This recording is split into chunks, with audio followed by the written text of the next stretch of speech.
Allen Ginsberg, you are America's best-known poet. You were a key figure of the Beat generation with Kerouac and Burroughs. Now the beard and the hair are trim. You wear a suit and a collar and a tie. Just brought out a new volume, Cosmopolitan Greetings. But is the real Allen Ginsberg still in there? Though I'm a Buddhist, and I think the Buddhists would say there is no real permanent self in any case, but there are many appearances of self. So I'm certainly a beat poet, and I'm certainly Jewish, and I'm certainly gay, and I'm certainly an American, and I'm certainly a practicing meditator. And I suppose a part of the counterculture in America, which is now under attack by the neoconservative theopolitical televangelists who are denouncing the McGovernick counterculture and threatening war on it. So I don't know if there is a real Allen Ginsberg any more than there might be a real Jeremy Isaacs. You're a member, you say, of the counterculture. In the Bohemia of New York in the mid-50s, you lived, you almost grew up in an atmosphere of drink and drugs and gay sex and some violence. Was not that much violence. After all, we were more anti-war, and I've not been so much involved with violence as in pacifist activity. But certainly drink, some friends drank. I never did. Drugs, I've tried almost everything, but I'm more of a workaholic, so I never was addicted to anything except the killer drug, nicotine, which I quit many years ago because I have high blood pressure, among other reasons. But I've had friends who've been in trouble. And friends there were deaths among your friends, and yes. Violent deaths among your friends. Some, but I think we have an actuarial average above normal. After all, William Burroughs is 80 years old and very productive. Herbert Huncke, who was, like, say, the original Beat personage, is approaching 80, or is 80 already, and still writing, and has just been in England, I believe. And Gary Snyder is thriving as a 60-year-old, myself. And Philip Whalen is now the abbot of the Hartford Street Zen Center in San Francisco. So, and Peter Orlovsky is... And you're sitting in front of me. And Gregory Corso's around, writing as beautifully as ever. But what was the attraction of that very outré bohemian lifestyle? Well, Bohemia is a very old lifestyle. You had it in Bloomsbury. You had it with mixed sex, of course, in Bloomsbury, which was one of the attractions. That it was possible to be gay without having to be ashamed of it in that generation, in that community. Burroughs was gay, I was gay, Kerouac was straight, Neil Cassidy, a friend, was straight but willing to sleep with me. So there was a sort of a tolerance, what Keats would call negative capability, the ability to hold opposing ideas in the mind without an irritable reaching after fact and reason. The key there is irritable. It's sort of a sense of tolerance. It wasn't long before in your poems, in Howl, for example, you were able and willing to make explicit statements about your sexuality. Yes. Wasn't that very difficult in what was, after all, McCarthy's America? Well, it would have been if I had intended it to be public, but to tell you the truth, and as I've said before, Howl was written sort of in despair at writing poetry. I figured I hadn't succeeded in writing anything interesting. And so I said, well, then I'll just writing for myself and I'll forget about any idea of publishing poetry.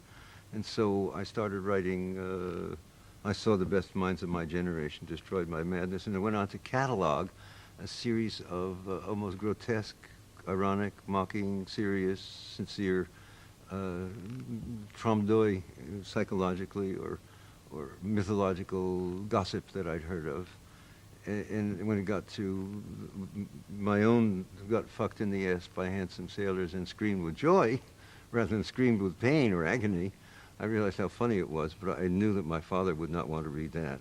So from then on I knew I wouldn't be able to publish the poem. And so I was completely free to write anything I wanted. And if you don't show anybody, you can do anything you want. That's the funny part. Which is why the poem is good, because it was written for my own privacy.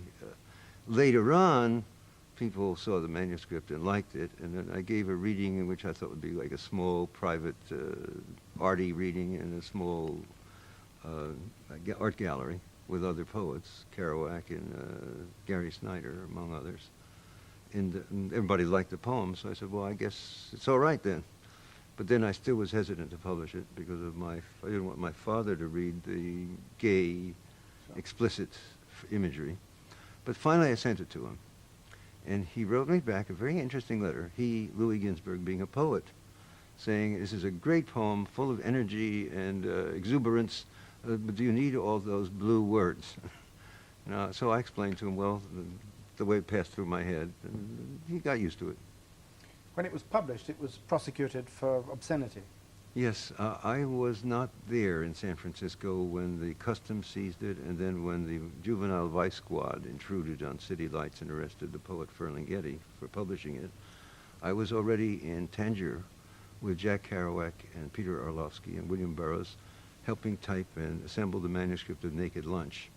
And I thought that was much more important than going back to fight a temporary little local trial, because if I won, well, I won. If I lost, I won anyway. And the poem would be sought after by generations if it were forbidden. So I couldn't lose either way. And Ferlinghetti said it was not necessary to come back.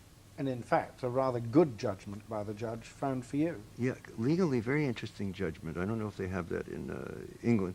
You know, the Bloomsbury group, Roger Fry and Virginia Woolf, came out in defense of The Well of Loneliness by Radcliffe Hall, but they were not allowed to admit expert testimony as to its literary value. It was just whether it was obscene or not, and expert testimony was forbidden.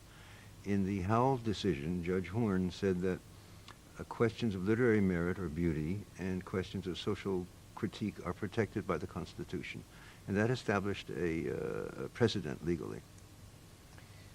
In writing Howell, you also found a form. You found what you described as open form rather than closed form to write verse in. Could you say something about that? What's the difference?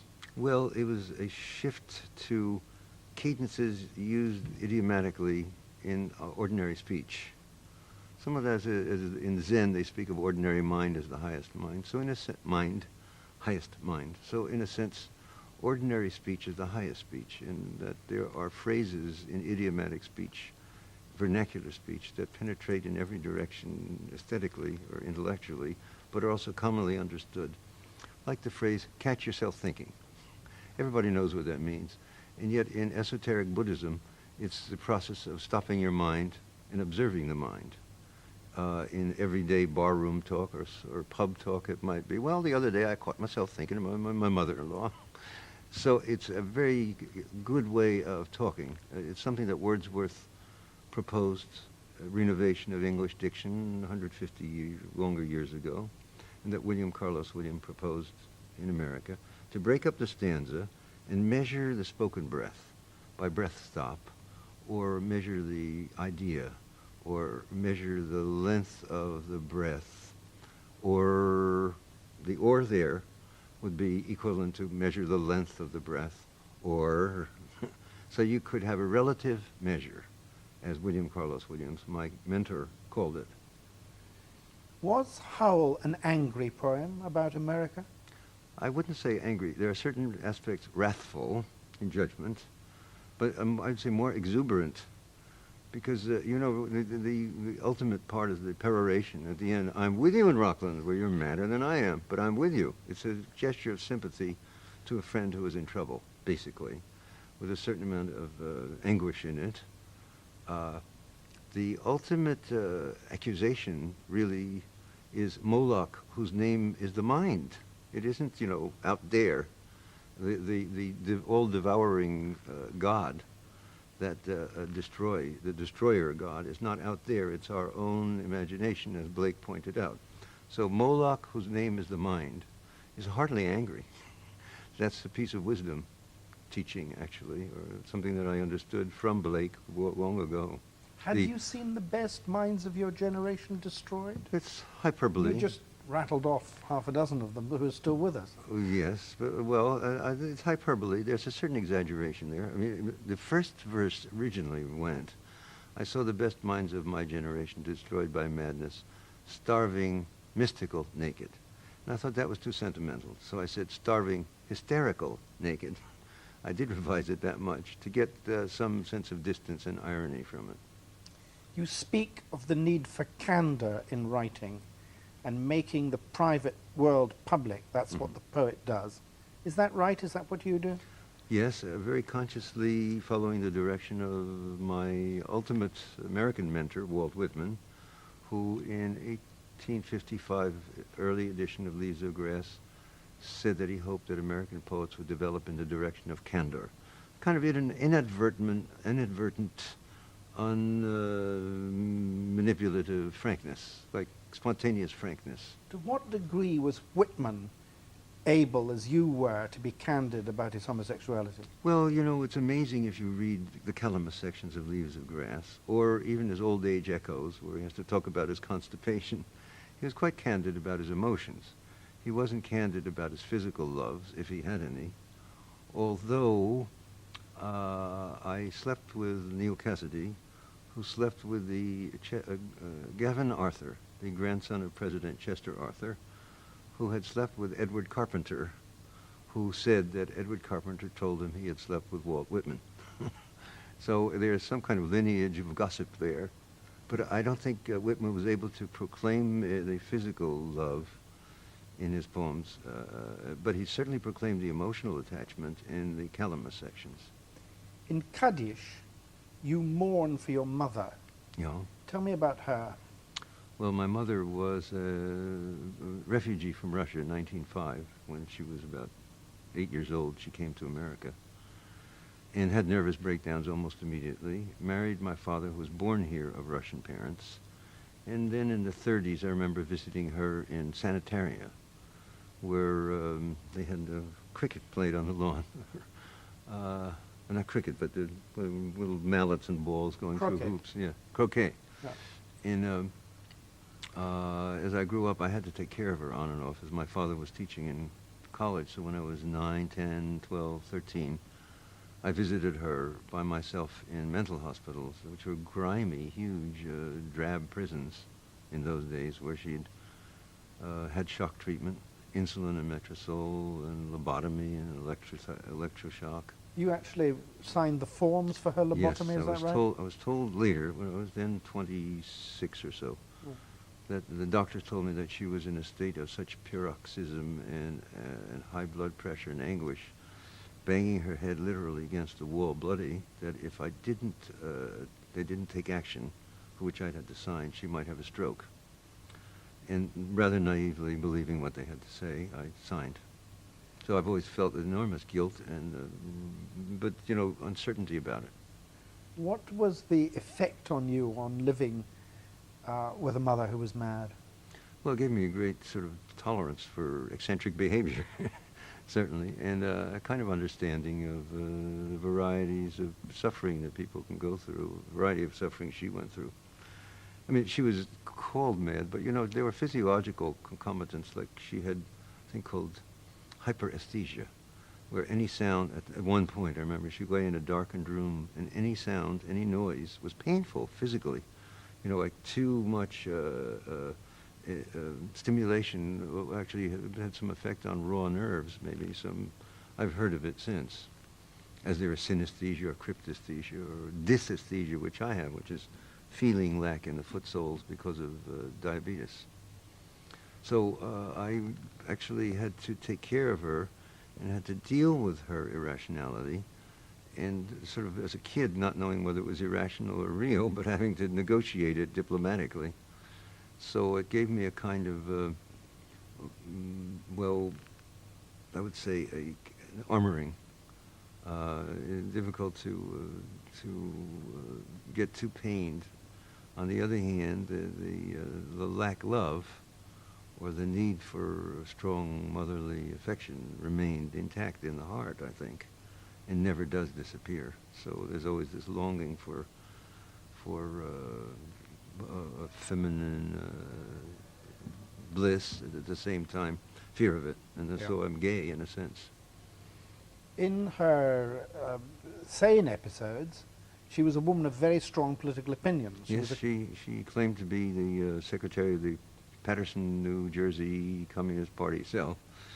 And Paterson was like a big red town, but the great strikes with John Reed in 1918 or so. Has a great labor history, actually.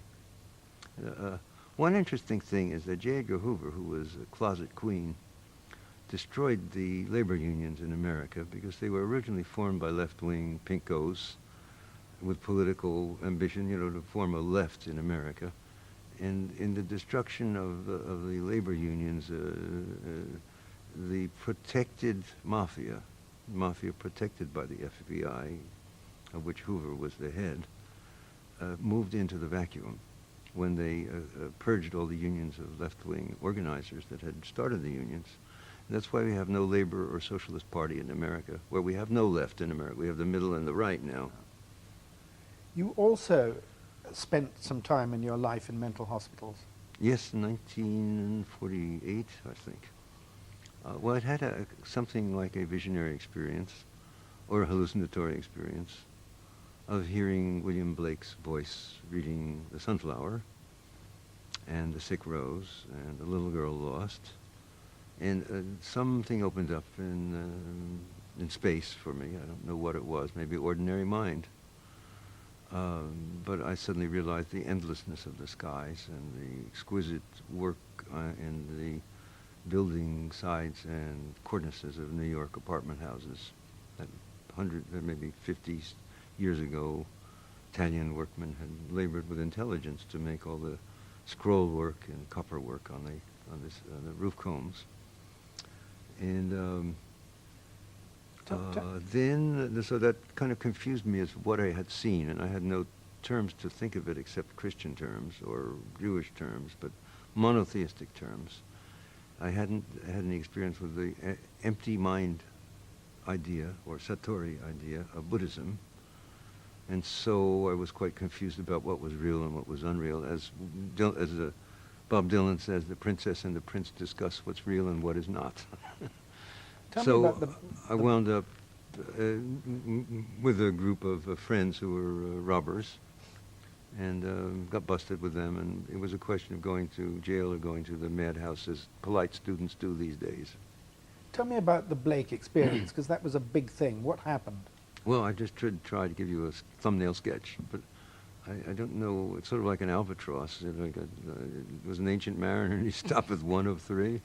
By thy long gray beard and thy glittering eye, wherefore stops thou me? BBC. It was a situation in which I was alone. I had had a love affair with Neil Cassidy, and he had gone off and gotten married, and I thought abandoned me. Burroughs, who was a close friend already for many years, was in New Orleans, and Kerouac had withdrawn to his house. And I was living in Harlem, East Harlem, New York, on the 6th floor of a tenement, with a lot of theological books around in an apartment I rented from a theology student friend. So I was reading a lot of Plato's Phaedrus, St. John of the Cross, and other books, and Blake. And I had the sudden, reading The Sick Rose and The Sunflower, I had the odd sensation of hearing Blake's voice outside of my own body, a voice really not too much unlike my own when my voice is centered in my sternum, maybe a latent projection of my own physiology, but in any case a surprise and apparent, maybe a hallucination you could call it, hearing it in the room, Blake reciting, or some very ancient voice of the Ancient of Days, reciting, "Ah, sunflower, weary of time, who countest the steps of the sun, seeking after that sweet golden clime where the traveler's journey is done, where the youth pined away with desire, and the pale virgin shrouded in snow arise from their graves, and aspire where my sunflower wishes to go." So there was some earthen deep quality that moved me, and then I looked out the window, and it seemed like the heavens were endless, or the sky was endless, I should say. Did that help you become a poet? Well, it was a very turning around experience. It was a very definitive experience, yeah. I don't know how to explain it, and I wouldn't assert it as a vision. I would say a hallucination, that's fine. But it certainly left an imprint on my nature. You used drugs thereafter to try to recapture that hallucination, Well, hallucinatory experience? I had used drugs before, though in that period, that year, I wasn't. Drugs, but not drugs, dried herbs, marijuana, that's all. And I had, years later, I tried psychedelics. 3-4 years later, tried peyote to see if I could approximate the experience. And I think the psychedelic drugs do approximate some natural experience, but they aren't as ample, as grounded as a natural experience, if you can call my own Blake experience natural. At the time, actually, I was eating vegetables, I wasn't eating meat, and I was leading a solitary life, and sort of a beat in the sense of something I've heard recently from a folk singer, freedom's just another word for nothing more to lose.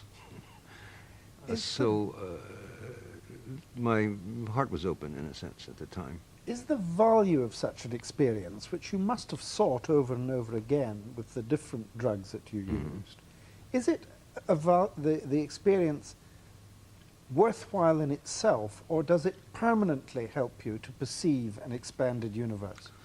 Well, I think a natural experience permanently helps you to have a key to the fact that the universe is, in ordinary mind even, endless, beyond horizon. So it might wake you to that ordinary mind, as Zen people call it. The psychedelic experience, whether it's peyote or LSD or psilocybin or natural mushrooms, or as an extension of diet, might catalyze this very similar sense of infinity or expansiveness or panoramic awareness, you could call it, which you find in Wordsworth's sonnet on Westminster Bridge, or his moment on top when he steps out of the mists. I don't think Wordsworth ever took. No, Right. but his friends did remember. Yeah, The sure. Pneumatic Institute, Sure. laughing gas, Sir Yeah. Humphrey Davy, in the Lake Poets were very interested in that. So he was familiar, and also familiar with Coleridge's experiments with laudanum. But the natural experience of expansive panoramic awareness can be catalyzed by the psychedelic drugs, and I think they're quite useful. I would recommend, however, people learn some meditative centering, sitting practice of meditation, in order to ground themselves so that they're not entangled in their own projections, in their imagination, not confused by the reality or unreality of what they think they see. What does meditation do for you? Well, it develops patience. I mean, if you have to sit there like this, following your breath, and noticing when your mind wanders, you get a profile both of your mind and some sense of the space around you, which might lead to that sense of panoramic awareness. Do you since do you're that? not. Do you do that today? Yes, I do it every day, and I've done it since 1970 or so, and before that also. How long for each day? Well, there were some periods when I did it an hour or 2 hours a day, or some periods when I went on retreats and did it 8 hours a day for weeks at a time. Now it's fragments and snatches of time, but mixed with other forms of meditation, Vajrayana-style Tibetan Buddhists, which involve visualization and mantra. But I had long experience of just sitting, as it's called, just sitting. Shikantaza in Zen terms, or just shamatha, that's the Sanskrit for quietening the mind, leading to vipassana, which is clear seeing. In other words, if you let the water settle and the dust settle to the bottom of the fish bowl, then you can see through the fish bowl. Your father was a poet. Now, we didn't finish, I don't think, with psychedelics, though. I Please. had one footnote. I tried something called ecstasy a few years ago and had a very useful, interesting experience of remembering an old literary enemy whom I'd argued with in my mind like the Blue Meanie for years, and suddenly saying, oh, that good old Blue Meanie, he's been around since I was in college, he's been annoying me, and I've thrown all my thunderbolts at him. He's been working for me all these years and suffering. How can I hate him? It was just this transformation from from aggressive resentment to gratitude at having somebody who could define my limits, so to speak, or define what my This objections. was Norman Podhoretz. Yes, yes. It was very funny, actually. I wrote him about it, but he said, "You still don't understand me." Your father was a poet. The last thing I would say about Okay. that is a conversation with the poet Henri Michaud, who said he was not so much interested in what experiences people had on psychedelics, but what they did the next day, how they were to apply, how people were able to apply them in concrete terms, in real, alternative, ordinary mind. Okay, onward and upward. Onwards and upwards, and I'm trying to ask you about your father being Yes. a poet. Was he a good one? Well, he was quite a great lyric poet, as lyric was understood in those days. Not, lyric comes from the lyre, a stringed instrument. Like Bob Dylan is the perfect lyric poet, and maybe the greatest poet and of this half of the century, and certainly better known than me, incidentally. I'm not the most well-known American poet. I would say Bob Dylan is, and he's a respectable poet, too. But my father wrote what was called lyric, that is without music, without strings, the forms of lyric poetry, rhymed verse. And so I learned that as an apprentice at his knee when I was 5 years old, and can even do spontaneous rhyme, and can do it any time, and can continue as long as I want, and stop when I faint. So there's a family business here involved. He wrote a number of very beautiful poems, which I've echoed, particularly in a poem called Father Death Blues, which was a threnody on his death in 1975, which is one of my favorite poems, and maybe the deepest poem I've written since Kaddish. Except maybe White Shroud is like another long poem, a dream vision poem, in which I meet my mother again in 1983 as a bag lady in New York and have a chance to take care of her as I hadn't when she was alive. Did your Jewishness matter to you much when you were young? Well, my father was socialist, my mother left-wing communist, and they were both agnostics, as they called themselves. And my own Buddhist conclusion is non-theistic. And there is some problem with the Judeo-Christian Islamic tradition of an absolute hierarchical old noble-daddy outside, as Blake calls him. So the Jewish aspect, I think, passed by, though I was interested in Martin Buber and visited him, and who was a great Jewish philosopher and a Hasidic expert, and Gershom Scholem, whom I admired a great deal and read a lot of his work, and worked with him trying to determine the names of the eons from Sophia on down to the Garden of Eden. Visited him in Jerusalem in 1961, I think, and saw him again in Paris, and we worked out, for a poem called Plutonian Ode, worked out all the names of the eons and the archons of the eons. Are you a writer or a performer? Are you best read on the page or heard in performance? Well, what would you say about Homer? Was he a writer or a performer? He was certainly oral. It wasn't written down till later. What would we say about Sappho, who both wrote and performed? What would we say about Campion, who wrote and performed, or Doland, or Waller, or Waller, whose music was set, or whose poems were set to music? I'm primarily a writer, actually. I conceive poems in my inner ear. But there is a dimension of sound, and there is the preparation in America of a vehicle for idiomatic communication, vernacular communication, using vernacular rhythms and diction. And that's been my specialty, so that it's possible to perform or recite or orate or vocalize, I would say, my poems, and have them understood more rapidly and almost instantaneously as ordinary speech, or intense fragments of ordinary speech, best. You write, you treat, you provoke, you mock public themes. You write about America. Has that writing over these years, now collected in a great volume of collected work, with new work still coming out, has that writing had a political effect? I think it's had some. I saw Bob Dylan a couple of weeks ago, this being, December '94, And he was saying, who owns all the money? Who owns the media? As he travels around the world, he notices that all the media change their story every week, that somebody is directing that. And who owns all the money, he was saying. And it was like he knew he had a great deal of power to influence people's psyches or minds or thinking or psychology or opinionation. And yet his own power was minuscule compared to the power of the moguls of the media. And in America, it's only 22 people who own 80% of the mass media.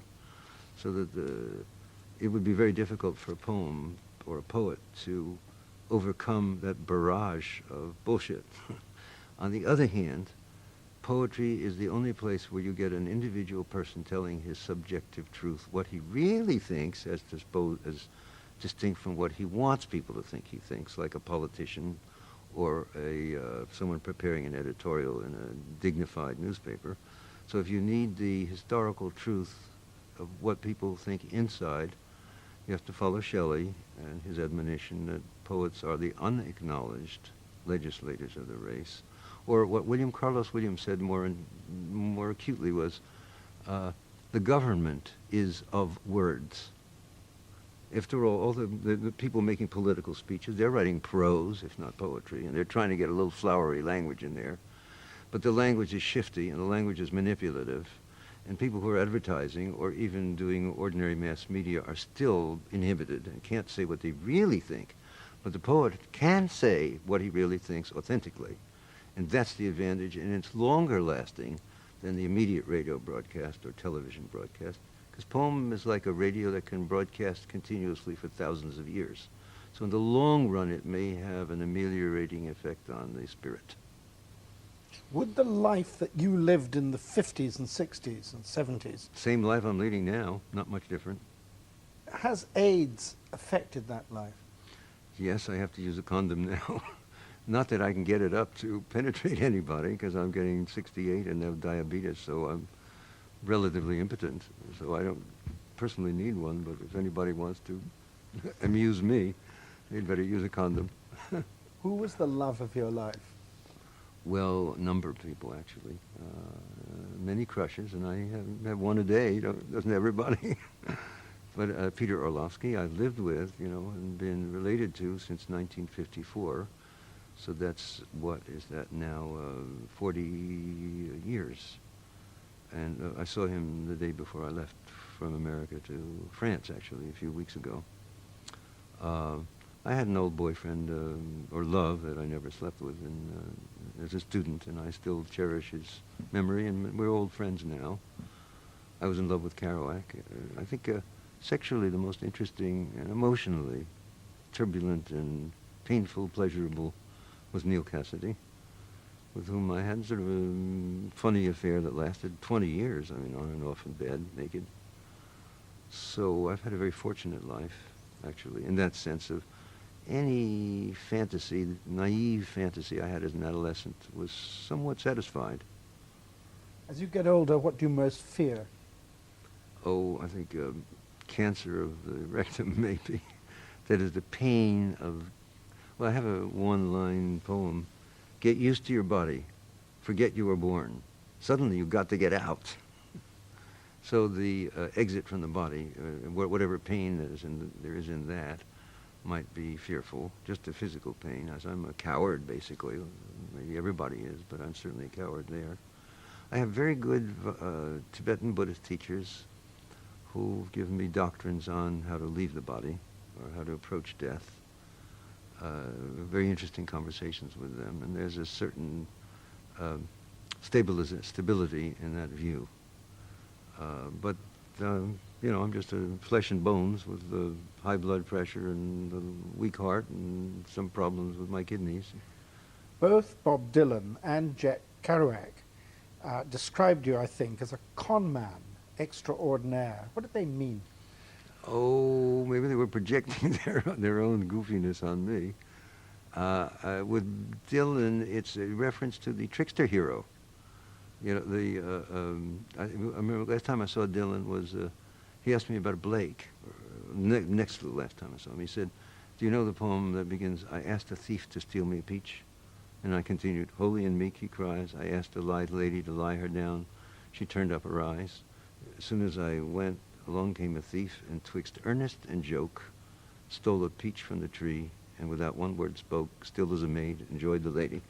So it's a question of twixt earnest and joke, I think, which characteristic of Dylan, and somewhat characteristic of Kerouac, certainly. How would you like us to remember you? Oh, I think Father Death Blues, the poem Father Death Blues. Maybe I should sing that. Would that be of interest? Yeah. Yeah, it's, I've mentioned it before. I think it's the fruition of my Buddhist training. When my father died, Chogyam Trungpa Rinpoche, my teacher, said, I extend my thought that your father entered Dharmakaya, empty blue sky. Please let him go and continue your celebration. Hey, Father Death, I'm flying home. Hey, poor man, you're all alone. Hey, old daddy, I know where I'm going. Father Death, don't cry anymore. Mama's there underneath the floor. Brother Death, please mind the store. Old Auntie Death, I hear your groans. Old Uncle Death, I see your bones. Oh, Sister Death, how sweet your moans. Oh, children deaths, go breathe your breaths. Sobbing breaths will ease your deaths. Pain is gone, tears take the rest. Genius Death, your art is done. Lover Death, your body's gone. Father Death, I'm coming home. Guru Death, your words are true. Teacher Death, I do thank you for inspiring me to sing this blues. Buddha Death, I wake with you. Dharma Death, your mind is new. Sangha Death will work it through. Suffering is what was born.